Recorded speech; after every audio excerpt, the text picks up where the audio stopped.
Tonight we are going to have the 5 faculties, 5 mental powers. In fact, it is a very important subject for meditators to understand the mental states, the power of the mind that is needed to progress in meditation, and to understand how to balance them. If we do not understand the power of the mind, then we do not recognize them, then we do not know how to develop them. So if we understand these factors, the powers, these mental states are powers, and we make them strong and help us in our meditation. Now the first one here mentioned is faith. Faith. Of course, faith is a very important mental state to develop. It is the starter of the holy life. Faith. Without faith, we will not do wholesome action, we will not do charity, we will not practice meditation, faith. But yet, a lot of time, our faith are very weak, a lot of times. Sometimes our faith is strong, a lot of time it is very weak. When we are disturbed by external objects, when we are besieged by problems in daily life, by our work, when our mind are obsessed with ambitions, then our faith becomes weak. Sometimes faith disappears. They say, no time. So when you ask a meditator after the course, you meet him and say, hey, how's the meditation? Sorry, Brother Jim, no time. It is not no time, it is no faith. The faith is gone. It could be strong during the course. We attend every session, it's strong. But after that, everything gone. So this faith is a very strong power in the mind. Now if the faith is not there, then we lose our practice. We give up halfway. Before we can reach the goal, we give up. Or if faith is not there, then we do not practice at all. Now, lack of faith or sufficient faith in the Buddha is mentioned here because we are following the meditation technique taught by the Buddha. So the faith is here developed to the Buddha, Sammasambuddha. But if you ask this question, well, do we have faith when we do wholesome action? Of course we have. Faith arises in wholesome states of mind. So whenever there is wholesome states of mind, there is faith there. Faith in wholesomeness, in doing good. One may not be a Buddhist, yet one may have faith in not harming others. One would think, oh, I will not harm others. So even non-Buddhists practice meditation in metta, loving kindness also. They may not be Buddhists, but they do practice loving kindness as well. So it arises in the mind. But here the faith in the Buddha, emphasis is placed here because it is important for the practice of insight, vipassana, to develop insight. If we do not have faith in the Buddha, then you'll find that our insight cannot be deepened. Why? Because faith arises. Now, I give you some of these examples here that lack of faith can weaken the intention to meditate, thereby giving up meditation practices halfway. It weakens the intention, chanta, intention. Then again, without faith, one can give up meditation due to fear, because there is no confidence in the Buddha, that the Buddha is enlightened. There is someone, being who is enlightened. So the faith is not there. So therefore, a lack of it, or there is, but very little, produces fear in us, that when we meditate, can we become mad? Can we become paralyzed? And so forth. Now it is this lacking here in the faith. And a very important point here, faith is not strong faith, is that when one enters into insight, I have met few of them who have this experience. When the mind enters into the unconditioned, when it comes realization, entering into the Namarupa, mind and body, the first step into the unconditioned reality, then it is overcome by fear.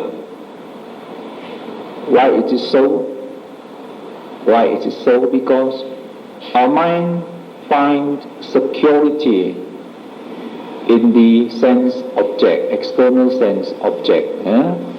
We find securities when we have houses, when we own houses, when we have friends around us, when we have children, which we think can look after us in old age. The mind clings into such things as a form of security. So when it goes into the unconditioned, it becomes totally different. Becomes a different experience. It's no longer these things. It's going into something, the opposite direction. So fear arises. Fear arises. Hey, how is it like that? Am I going mad? Why is it like that? Then becomes shaken. Sometimes it lasts for days, sometimes it lasts for a few days. Sometimes it lasted for a few hours, sometimes lasted for a few moments. Sometimes the whole body shakes, vibrates out of fear. Now it is because of this lack of fear, of faith, that this yogi, meditator, could not go further. If you have strong faith, you will go in without fear. Perhaps you will go into deeper stages of insight. So this lacking of faith here becomes a stopping point to the entry. Now when faith is developed, it overcomes doubts. So it is doubting here, actually. Doubting whether there is the Buddha, doubting whether this method is correct, maybe other method is better, doubting.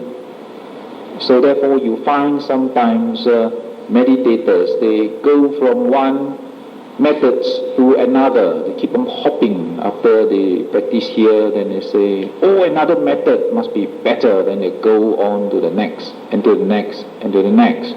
Because of faith not developed in the Buddha. So doubts the method. Faith in the Sangha, that through this method it produces the holy saints. Holy disciples of the Buddha. So we need to develop this faith, we need to make it strong. When it is weakened, when it is weak, when it has weakened or it is weak, we need to develop faith, produce, bring it out.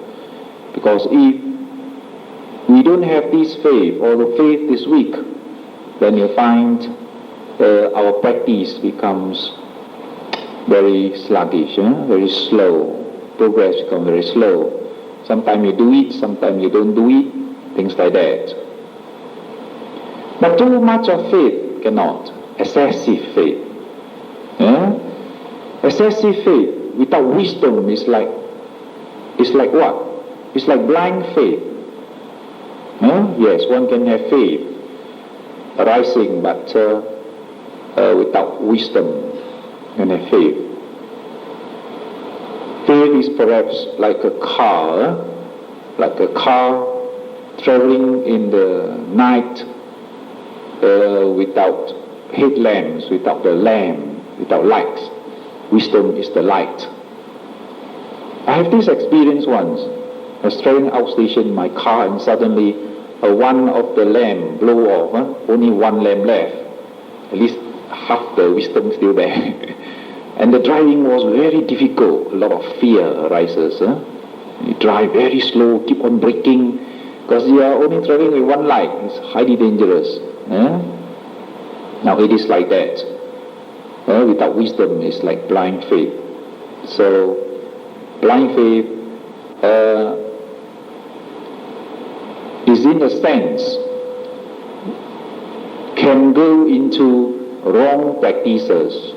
If you meet with the right teacher, then it is very good. Your progress becomes very fast if you have very strong faith.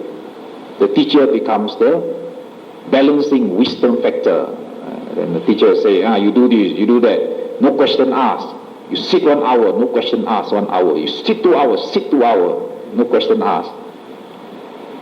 Faith is very strong. Just do it like that, without any question asked. But meet with the right teacher.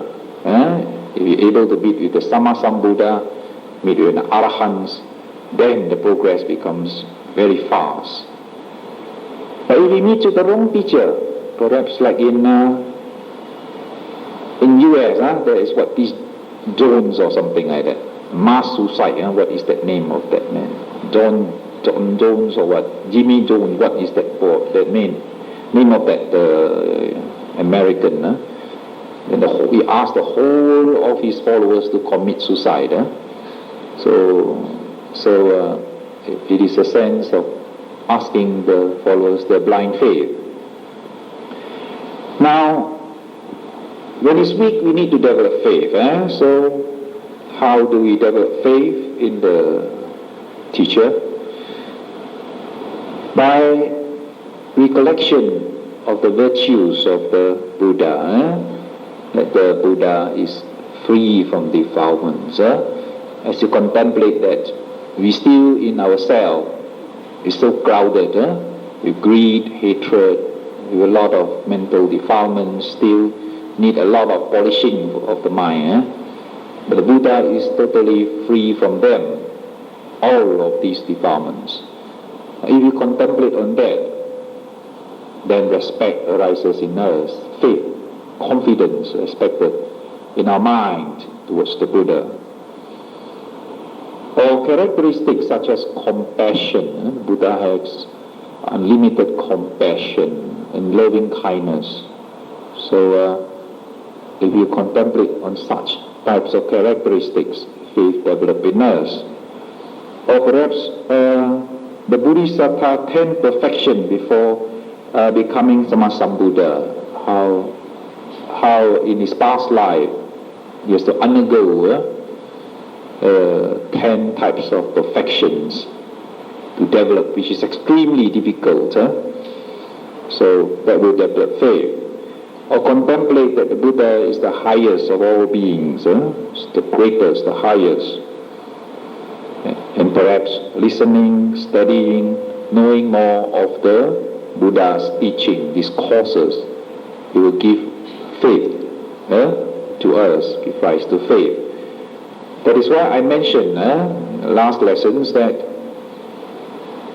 there There are a lot of people, if they do not still come to the temple after the meditation course, still listening to the talk, and or doing chanting, this and that, then they sort of drifted away from meditation, stop practicing. Only when we still associate with the temple, still come to listen to the talks, or meet Buddhist friends, discuss the teaching, then the faith renew in us, the faith is built up. Or we meet friends who encourage us by the Dhamma, speaking of the Dhamma, then the faith builds up in us again. Now in that way, we still continue on with the meditation. Now we talk about the balancing factor, which is important here. Faith, when it is too much, then you have to be careful of it. Too much without balancing, wisdom. Or if it's too little, then you have to build it up. Now balancing faith with wisdom. If faith is excessive without wisdom, then it is like a car traveling in the dark without headlights. You need wisdom as a balance to investigate. It is like a headlight that shines. So it shines, wisdom shines. Wisdom perhaps investigate Dhamma Vicaya. It investigates into whether am I following the right way? It investigates. It says, oh, is this the right way? Am I practicing the right way? Or investigate, is this the fourth foundation of mindfulness? Or perhaps it asks himself, am I improving or am I getting worse? After meditation become very fierce, oh, then something wrong somewhere. Supposing you practice metta, and then after that you go home, you start kicking your dog, something wrong somewhere. What happened to all the metta gone to waste? So when you ask yourselves, do it produce more calmness or does it produce more agitation? How you become more calm, more peaceful? Do you see things more clearly? So when the first sainthood is attained, faith becomes strong and unshaken. When we have experienced the ultimate condition, then the faith in the Buddha becomes the faith in reality. It becomes unshaken. Now wisdom, when it is mentioned that wisdom is excessive, here when we talk about too much wisdom, is there such thing as too much wisdom? So when it is mentioned here that when it is too much wisdom, it means the type that is speculative, speculate, the type that is based on theory, the type that is based on logical reasoning, or just by mere analyzing. This type of wisdom is meant when you say it is in excess. Now too much of that could lead to confusion, too much of reasoning in the mind. Now, how could it go to confusion when it does not synchronize with our preconceived idea?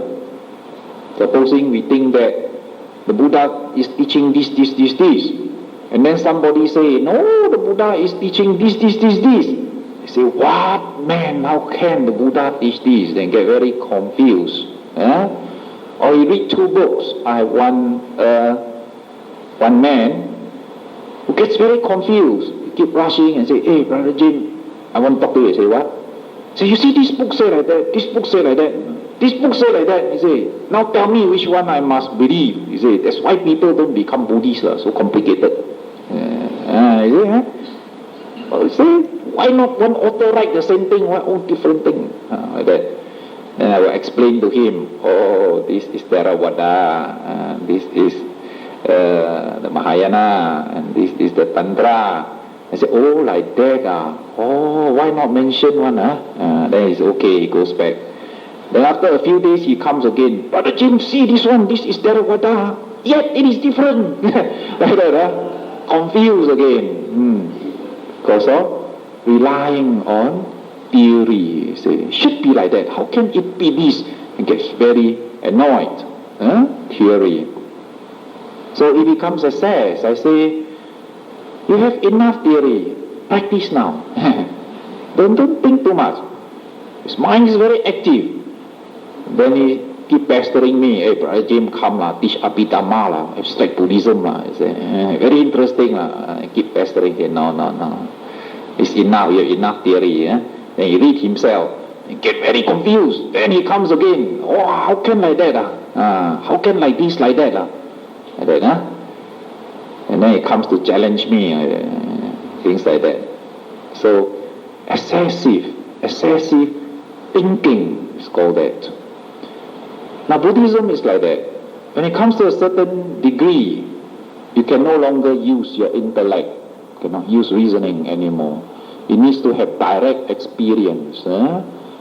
That's why we need to have Dhamma for study, Dhamma for practice.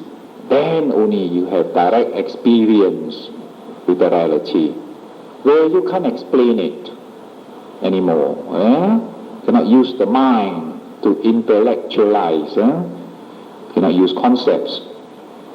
Now too much of that, this is the pitfalls that we must be careful. Pitfalls. When we meditate and we get a lot of theory and things like that. How is it one become arrogant? There are some who become very arrogant, think they know everything already. So they have an air about when they walk. Or it develops pride. They have very strong pride.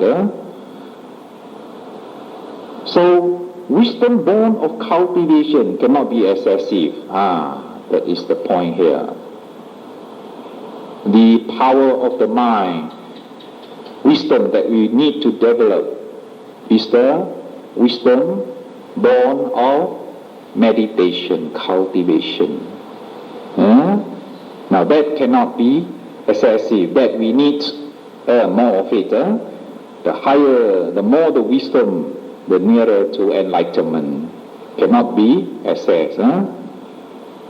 In regards to faculties, it strengthens the other faculties and have the power to penetrate into the true nature of mind and body. Wisdom penetrates. It sees clearly the reality, phenomena of this arising of mind and this body. So the balancing factor here, while we do not, if one does not have so much of the insight developed or wisdom developed through meditation, so we still need speculative type of wisdom to guide us with faith. Otherwise, if we merely have faith without wisdom, then you can't go far. You can't go far. Otherwise, if one has strong faith, then he needs teacher with wisdom. Provided he gets the right teacher, then he becomes the wisdom factor. He will guide, becomes the wisdom factor. Now if we develop the wisdom in ourselves, then we become our own teacher. That's why sometimes in my meditation course, I like to give all what is necessary for the meditator to understand. A lot of theory and try to balance with practice, so that when they leave the course, they have enough intellect, they have enough this wisdom, this theory type of wisdom in them to be their own guide, to be their own teacher.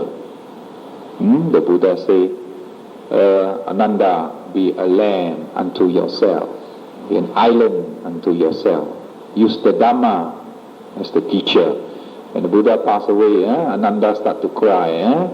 Say, oh, now we have no more teacher. Buddha passed away to Nibbana. The Buddha said, Nanda, be a lamp unto yourself. Be the light. So you use the Dhamma to show the way. So you need theory. So theory balanced with the faith. Now the third one here, we need energy. Yes, energy. This is the strong and persevering mental energy to practice insight meditation when developed overcomes laziness. Yes. If you're lazy, if the mind lack energy, what happened? Lack energy, sleepiness comes in. The moment we meditate, rising, falling, it's not to snore. The mind refuses to work, just want to sleep. No energy. Or when we say rising, falling, the mind does not, the energy is not directed here to the rising and falling. Okay? But if it is excessive, what happens? If it is excessive. If it is excessive energy, then become restlessness.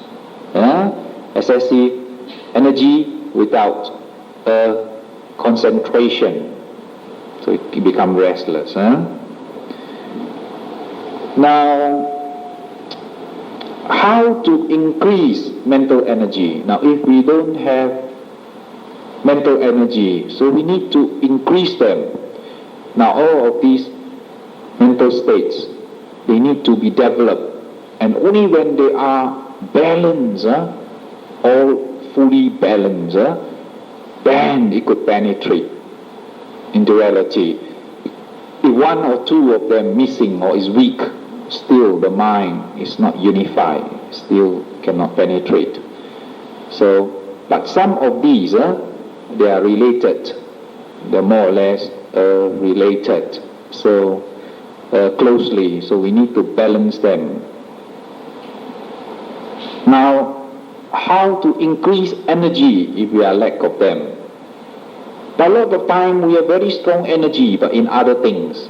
You see people have a lot of energy, let's say playing mahjong. I was one of them when I was very young. I could play mahjong before I know ABC. Very strong, can play for hours and hours, and then marathon. You see people who play, who keep on playing only, never stop for food, only stop for jamban only. And carry on again. Wow, fantastic. A lot of energy. Wrong energy.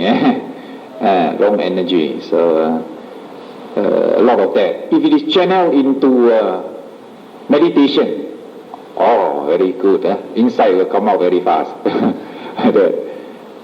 But the problem is the energy is directed in the wrong direction. Another one of them, let's say, video. When it first arrived at time, wow, my mother crazy about video.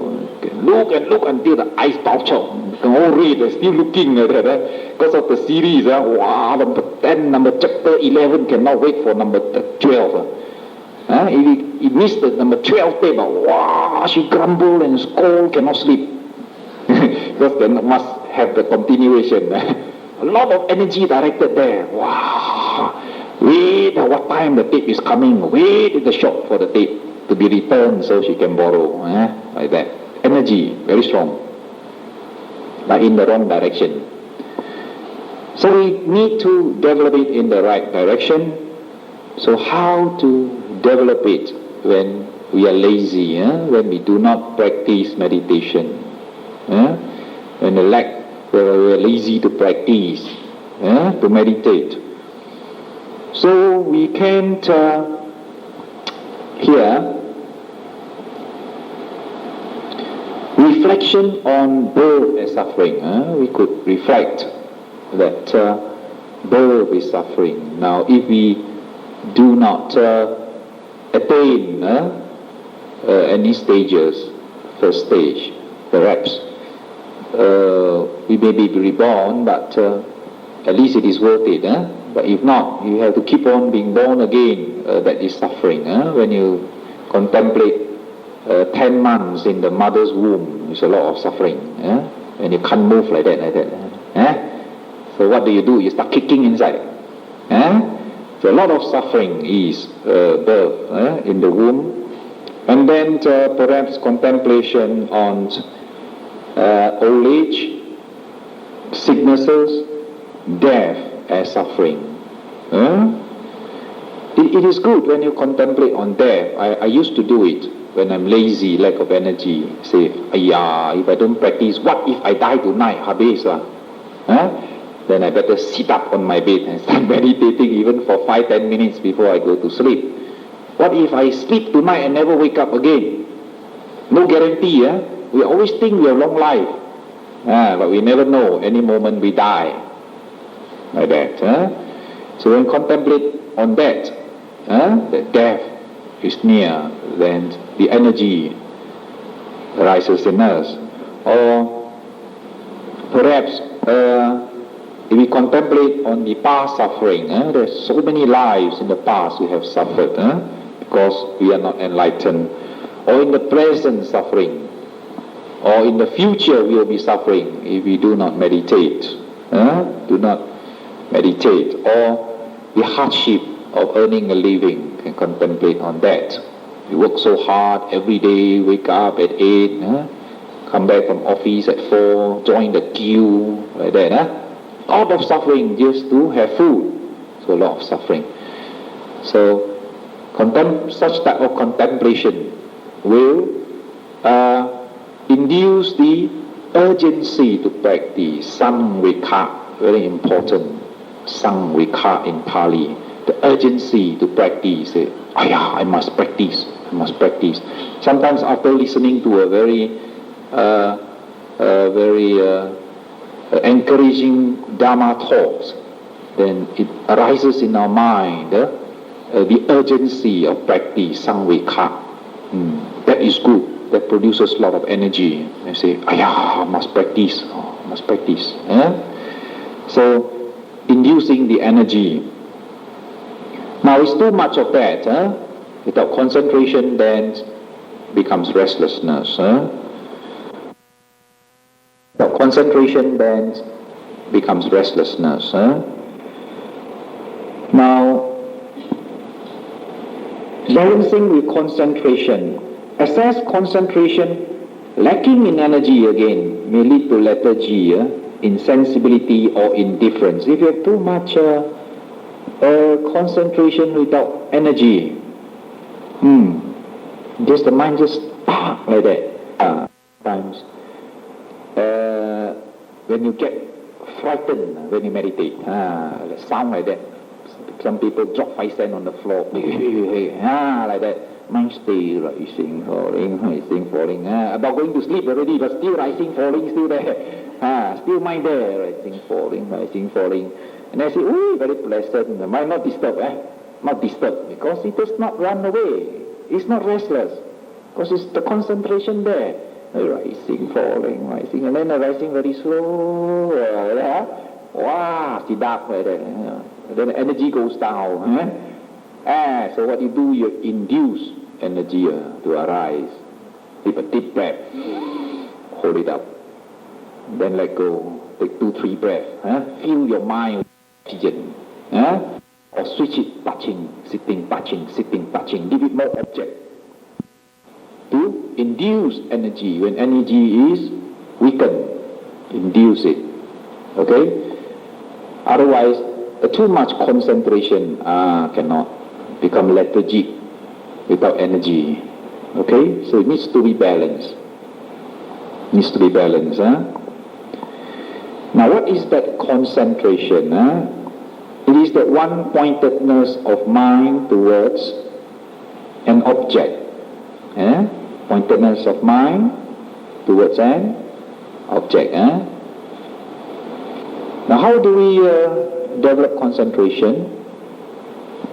I have jotted down some ideas arising in my mind, so I have jotted down how we can encourage concentration to grow, to develop our concentration, or the condition for it to arise. Perhaps we could place importance in the practice. Now, this is one thing that I find a lot and lots of meditators, they don't place importance in meditation. They meditate only when they're free. They meditate no time lah. Only when they have time lah, then they practice. So always no time lah. So no important days. But you have time for food, time for bathing, have time to go to work. Have to, otherwise 炒走鱼, get the sack.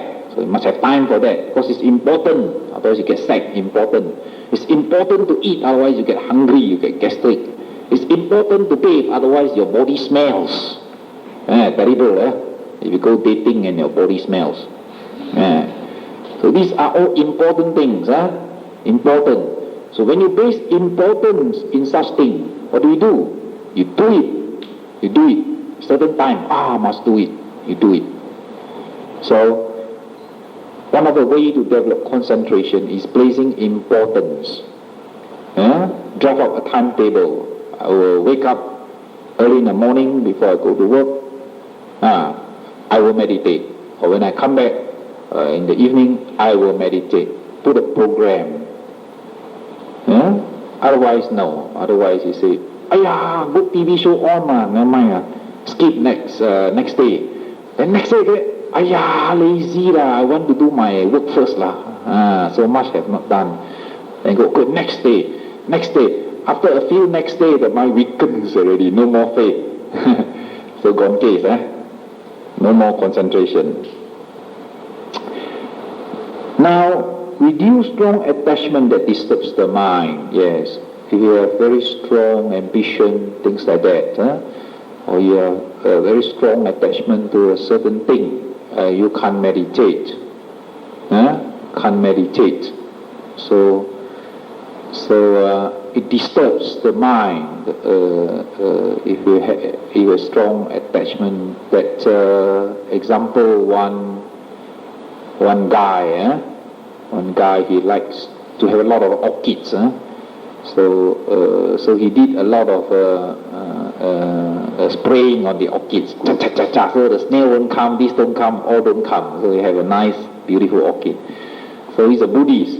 So whenever he meditates, he sits. The mind disturbs him. You don't know whether he killed something or not. Whether some insects there or not when he spray. And he say, but I got no intention to kill it himself. No intention. But then he can't bluff himself. After some time the mind goes up again. Comes again. Can't bluff himself. So he can't meditate. So I say, did you meditate? Cannot lah, Brother Jim. Why cannot? I love the orchids. So what has orchid to do with your meditation? I asked him. It disturbed me. That cannot meditate. So cannot develop concentration because of strong attachments. Now, do not be overly affected by the vicissitude of life. Praise and blame. If you are disturbed by that, then you can't develop concentration. If you are too disturbed. Success and failure, pleasure and pain. When you say pleasure and pain, that is important in your meditation. Important. Now, perhaps in your practice of meditation, when your mind, certain degree of calmness in your mind, joy will arise. Joy. Now, this type of joy is different type of joy. The joy is totally different from our worldly type of joy. The joy that we have when you like to taste something nice, like you like to taste kacang satay and say, very nice, one after another, you take it. There's joy, or you listen to nice music, or you see beautiful objects, or you have very nice body feelings. You're neither hot nor cold. You're too hot, it's not nice. Too cold, it's not nice. So enjoying this type of senses, you have a certain type of joy. It is like, when you enjoy such thing, it is like, last time when we used to cook with charcoal, the oven, then you put your hand there and see when it's burning, it's very hot. This is the type of joy. When you enjoy, it's very hot. And the other type of joy here is when the charcoal lights, or no more heat is left. And you put your hand inside, you have a very cooling effect. Very, very cooling effect. It's a different type of joy. One type of joy produces the heat. The more joy you have, the more heated up you become. You can see people taking drinks. When they start to dance and sing, you see them. A lot of joy there. It's getting boost. A lot of feeling there. So this type is different, very cooling effect. So many types you can experience. Experience your whole body becomes very light, floating like a balloon, or like a cotton wool, very light, very nice sensation. And even sometimes when you do walking meditation, calmness comes into the mind. When you walk, you're like flying, one step, shoot, like flying. But you're not flying, you're still walking. But it is exactly like flying like a balloon, in the air, blown by the air, in the air. Blown, like that, flying, like that. Very nice feeling. Or you may have, I told you the other time when I was sick, very, very sick, for a few days, couldn't move. And then I sat up in my meditation. I said, tiring, sleeping. Now is a good time to meditate. Can't go anywhere. Cannot do anything. Cannot even read. I sit up and meditate. And meditate and meditate. I lose the time. Don't know how long. One of the factors of increasing concentration is the not giving up. Keep on sitting for a long time. Okay? 5 minutes you do walking, 5 minutes you sitting, 5 minutes you do something else, and concentration disturbed. And I got this type of joy. It's like you're sitting on the seashore, and then very cold wind after the rain, and the wind is very cooling, very cool wind blows on you. Then say, hey, how come I'm in the seaside? Open the eyes. Not in the seaside, in the room. But the air comes like that, exactly like the waves, it blows, boom, like that, but no sound, just you could feel it like the waves, very cooling. The joy, fantastic, very nice joy. But don't attach, pleasure, don't attach to it. If you attach to it, habis, gone. So if you say, I want it some more, never come back. If you want it won't come. Why? Desire is there. It's opposite. One is hot. So when it is hot, can you have coolness? Can never have coolness when you are hot. Desire is burning. You want it. Like when you crave for enlightenment, you never get enlightenment. Never say, I want to get inside. Now I want to get inside. Then you get outside. You get inside. Why? Because you're burning inside. Desire there. You want it. You want it there. So you can't have it. Because it's opposite. So there are others who have also have different type of joy through my feedbacks. They let me know what type of joy they have. And I say, now after that, do you get something else? Say no. So attachment is there. Now if you don't get attached, when I experience the pleasure, don't get attached. Note it. Quickly come back to your rising and falling. Quickly come back. As you direct your mind back to the rise and fall, concentration improve. Now as concentration goes deeper, more joy come out. And goes into buoyancy of mind and body. Become very buoyant. Very buoyant, very, very buoyant. It's like bumbling like that. Very buoyant type of joy. It increases. So sometimes joy is an aid to develop your mind to one-pointedness.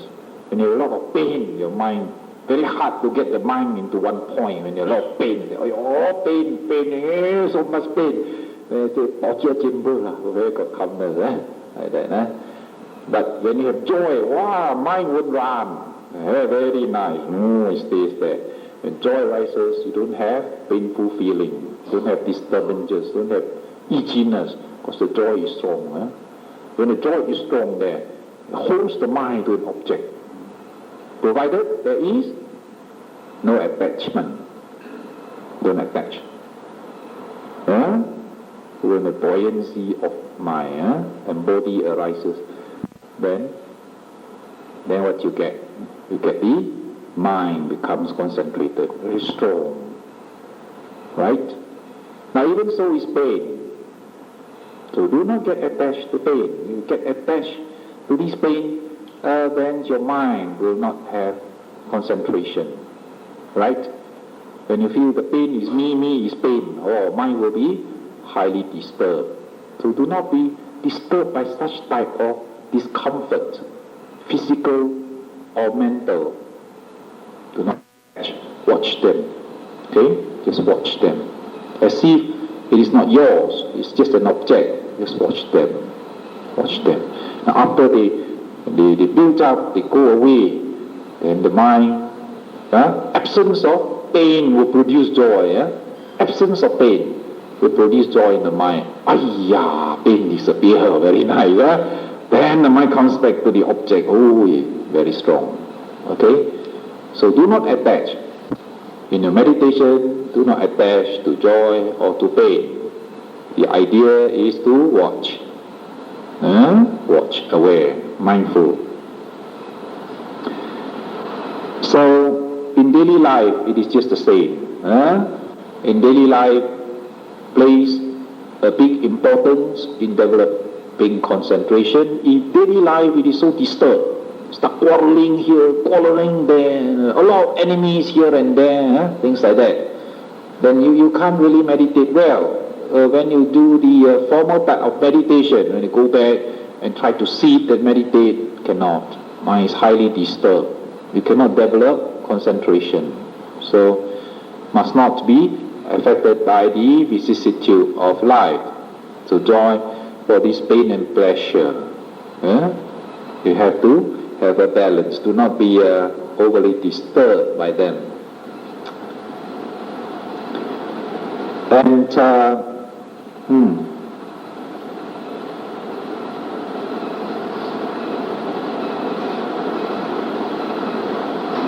gain and loss, gain and loss also. Now skill in the balancing of mental faculties, which you have to learn. This balancing, afterwards I'll go through them, how you need to balance them. Now if you do not know how to balance them, then your concentration, if you want to develop them, becomes extremely difficult. Because you're lacking of something you don't know. This is strong already, you keep increasing this one. Your energy is too much, and you still put on more energy. The mind becomes more restless. The more restless, the more you want to put energy. The mind is running away, force it back here. The mind is no concentration already. Energy so much, keeps running away. And you still use energy to bring it back. What happened to the mind? Chaos. Exploded. Then you see, Brother James, I got headache lah. Strong headache. Why do you keep pulling it back? Reduce energy. And a lot of energy, watch it. Direct it back. Don't use force. Direct the energy, don't force it. When you force it, you apply more energy there, become more restless. Then you say, give up. Bad meditation today, give up. Don't watch it, reduce. If energy is lacking, increase energy.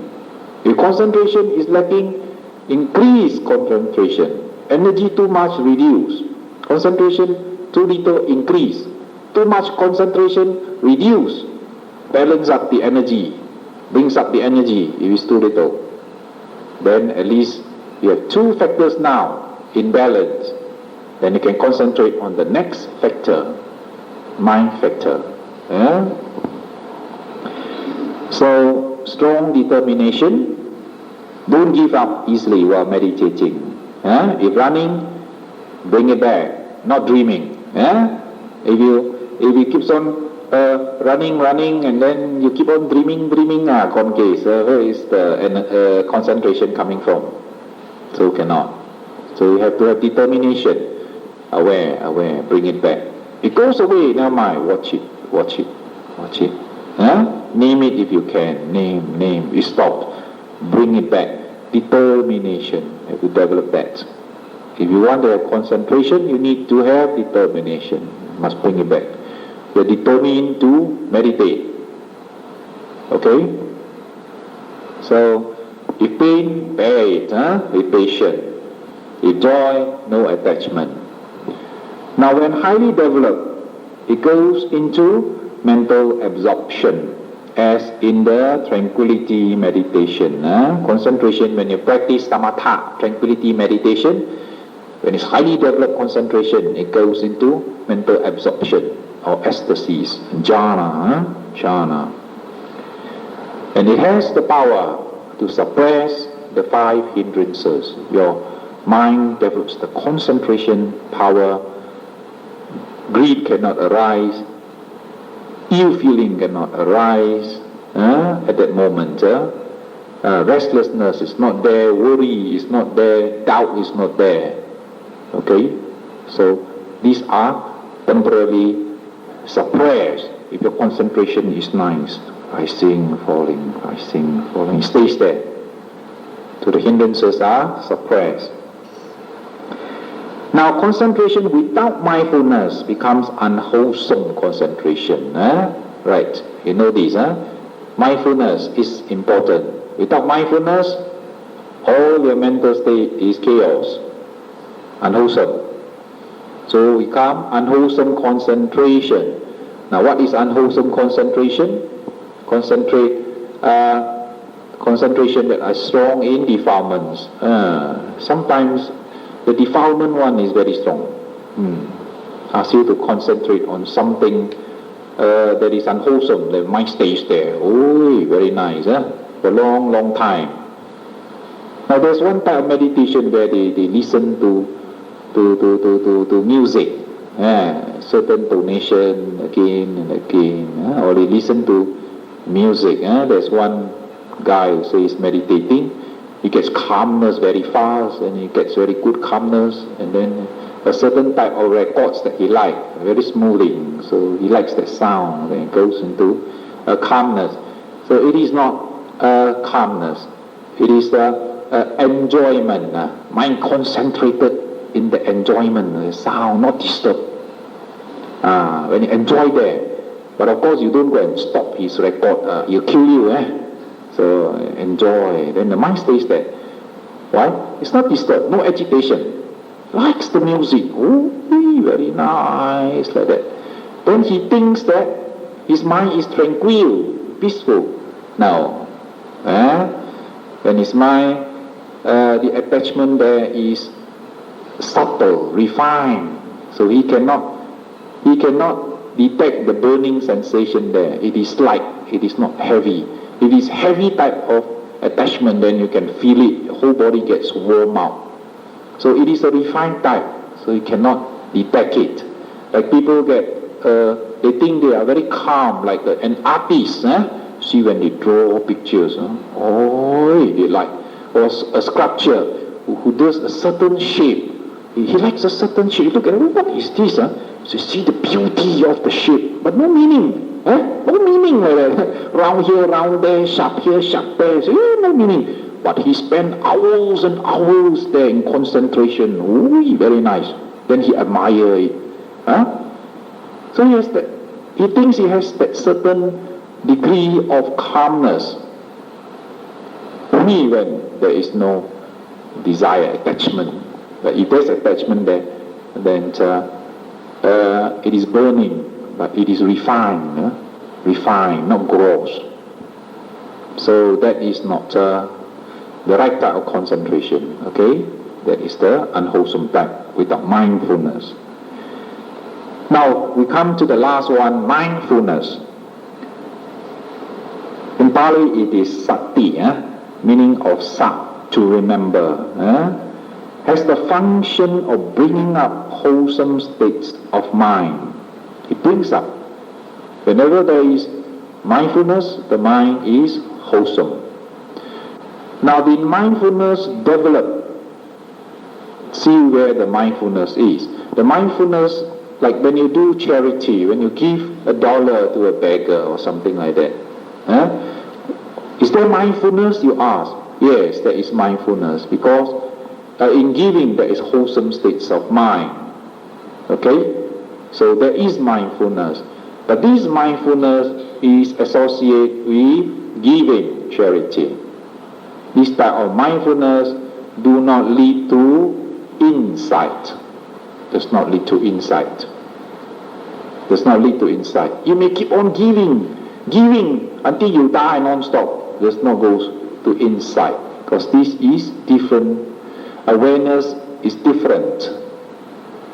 It's through the giving, or it is through the keeping of precepts. Precepts. When you take precept, 5 precepts. When you want to scold somebody, you say, I'm keeping precept. Musawada, abstain from wrong speech. You say, So the mindfulness is there. It brings out wholesome states. Don't scold. Mindfulness is there, sati. Again, this sati is wholesome. But will this sati penetrate in reality? No, again. This sati is developed in sila, morality. There was this question last night was asked.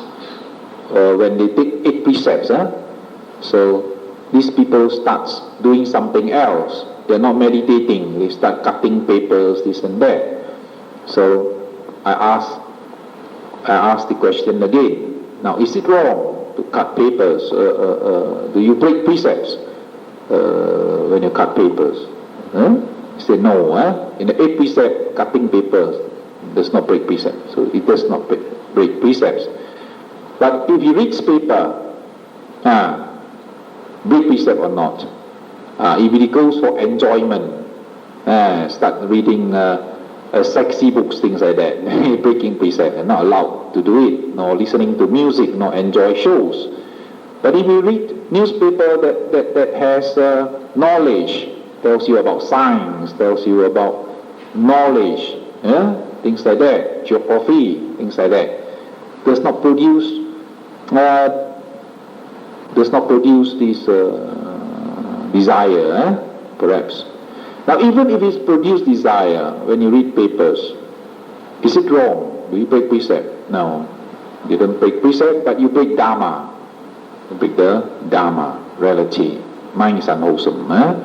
So this mindfulness, when you do keep precept, it does not penetrate into reality, okay? But whenever this type of mindfulness arises, the mind is in balance.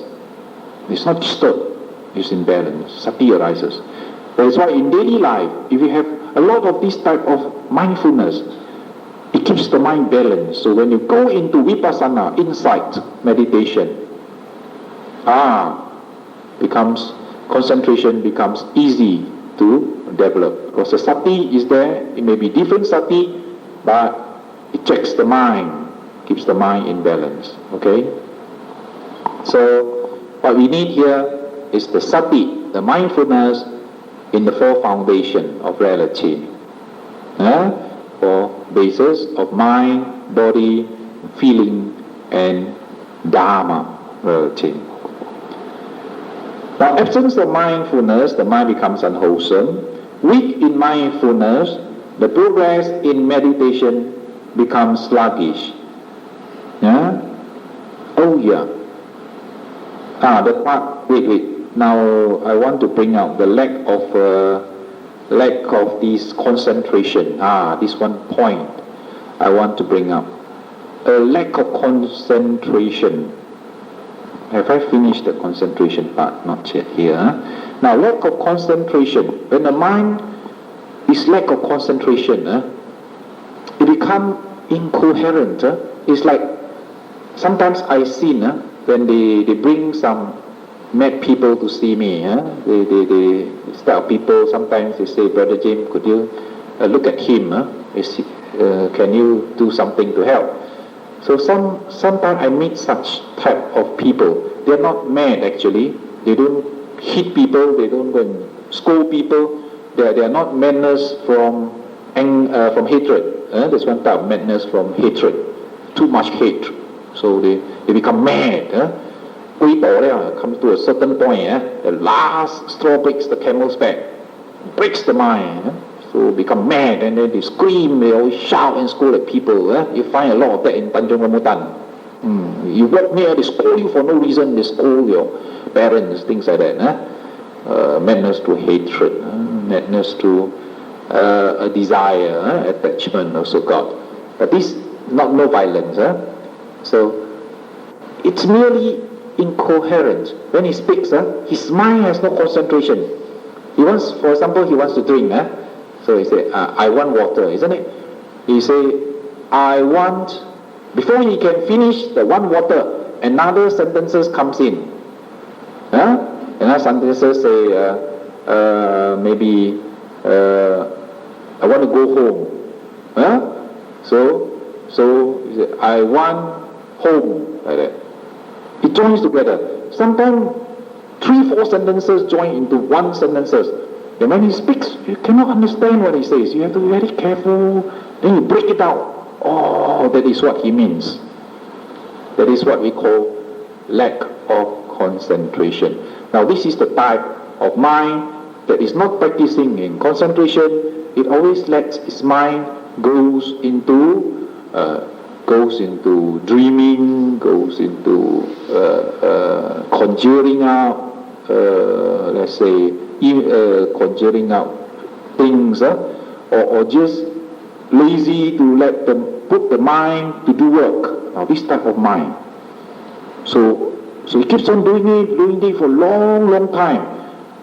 The ekakata, we call it in Pali, ekakata, one-pointedness of mind become weakened.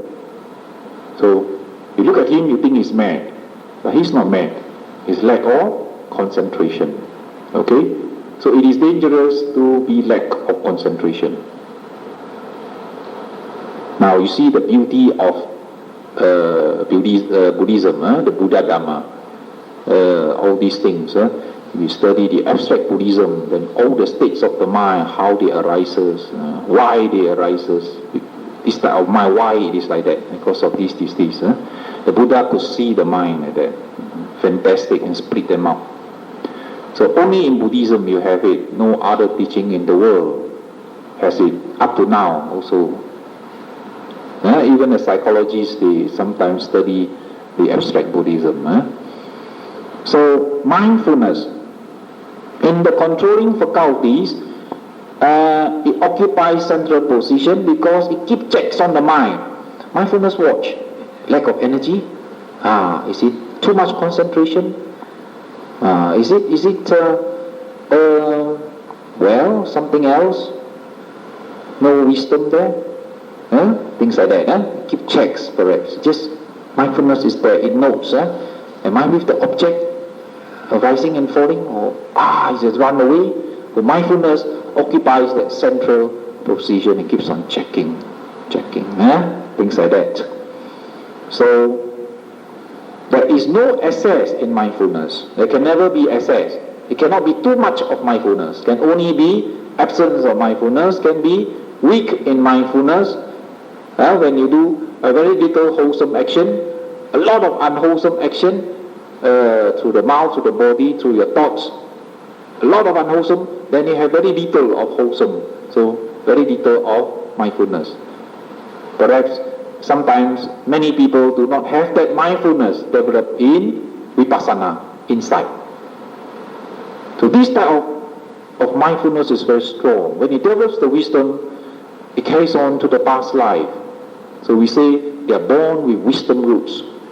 So when they listen to the Dharma, at once the mind becomes awakened. They can understand. Now if they do not develop wisdom roots, even simple Dharma they cannot understand. Tell them thousands of times they cannot understand. What they understand is words. Then they ask you the same question again. They cannot go into Buddhism. They cannot go into the reality. They have to go into other types of teachings, which is more simple, merely relying on faith. So you can see a lot of religion merely rely on faith. Just believe in me, that's enough, you'll be saved.